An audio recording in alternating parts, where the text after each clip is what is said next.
امام احمد ابن حنبل ایک بڑے شہر میں تبلیغ کی نیت سے پہنچے، قدرتی طور پہ لیٹ ہو گئے، عشاء کی نماز جہاں پڑھنے کی نیت تھی وہاں نہیں پہنچ سکے، مسجد بند ہو چکی ہے، پاس سے ایک نان بھائی گزر رہا ہے، اے بزرگ کہاں سے آئے ہیں؟ فلاں جگہ سے آئے ہو، نام ابھی تعارف نہیں ہوا، آپ آئیے مسافر معلوم ہوتے ہیں، میرے گھر چلیے۔ امام احمد ابن حنبل کہتے ہیں میں اس نان بھائی کلچا لگانے والا، ایک کلچا لگانے والا، جن لوگوں کو ہم کچھ سمجھتے نہیں وہ اللہ کی بارگاہ میں کیسے کیسے مقبول ہو جاتے ہیں، یہاں سے دیکھ لیجئے۔ امام احمد ابن حنبل کہتے ہیں میں نے جتنی دیر رات کو اس کے پاس رہا میں نے نوٹ کیا یہ منہ میں کچھ بولتا ہے، منہ میں کچھ پڑھتا ہے۔ میں کہا کیا پڑھتے ہو؟ کہتا ہے میں جب بھی فارغ ہوتا ہوں نا میں استغفر اللہ پڑھتا ہوں، استغفر اللہ استغفر اللہ استغفر اللہ۔ کیوں پڑھتے ہو؟ میں استغفر اللہ پڑھ کے جب بھی دعا کرتا ہوں نا میری دعا اللہ سن لیتا ہے، میری ایک دعا ایسی نہیں جو اللہ نے نہیں سنی بھی۔ ہاں 20 برس گزر گئے ہیں، ایک دعا کرتا ہوں لیکن مجھے یقین ہے میرا رب میری وہ دعا بھی پوری کرے گا۔ میرے پاس پیسہ نہیں ہے اس ملک میں جانے کا، اس قصبے میں جانے کا،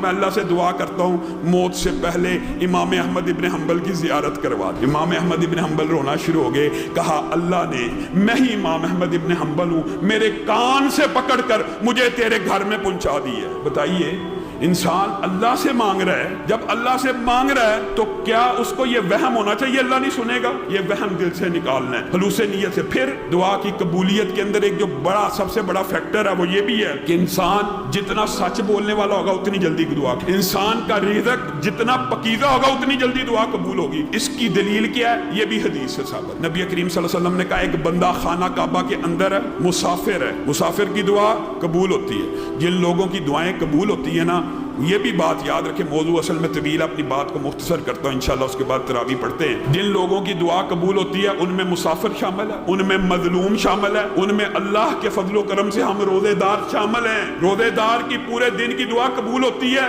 ایک فضیلت یہ عمومی اور دوسری افطاری کے وقت کی قبول ہوتی ہے، یہ خصوصی فضیلت ہے۔ جب بھی افطاری کا وقت ہو کچھ دیر قبل دعا کیا کیجئے تاکہ اللہ تعالیٰ افطاری کے وقت کی بھی دعاؤں کو سنتا ہے۔ پھر جمعے کے دن اللہ تعالیٰ نے ایک گھڑی رکھی ہوئی ہے دعا کو سننے کی، پھر اذان اور اقامت کے مابین اللہ تعالیٰ نے ایک طویل موضوع ہے، جب موقع آیا انشاءاللہ تفصیل بیان کریں گے، صرف آپ یاد کریں کہ موقع کیا کیا ہے۔ اذان اور اقامت کے مابین جو وقت ہے اس کو دعا کے لیے مختص کریں، بارش ہو رہی ہو اس کو دعا کے لیے مختص کریں، دوران بارش بھی۔ اور پھر نبی کریم نے کہا کوئی والد جب اپنے بیٹے کے لیے یا بیٹی کے لیے دعا کرتا ہے اللہ تعالیٰ اور اس کے مابین کوئی حجاب نہیں ہوتا، والدین کی دعا لگتی ہے، اسی لیے نبی کریم نے یہ بھی منع کر دیا کہ اپنے بچوں کو بدعا نہ دیا کرو۔ عام بندے کے منہ سے نکل جاتا ہے دفع ہو جاؤ، لعنت ہے تجھ پہ، اس طرح کے الفاظ جب منہ سے نکلتے ہیں نبی کریم نے کہا کئی مرتبہ قبولیت کا وقت ہوتا ہے اور اللہ تعالیٰ قبول کر لیتا ہے،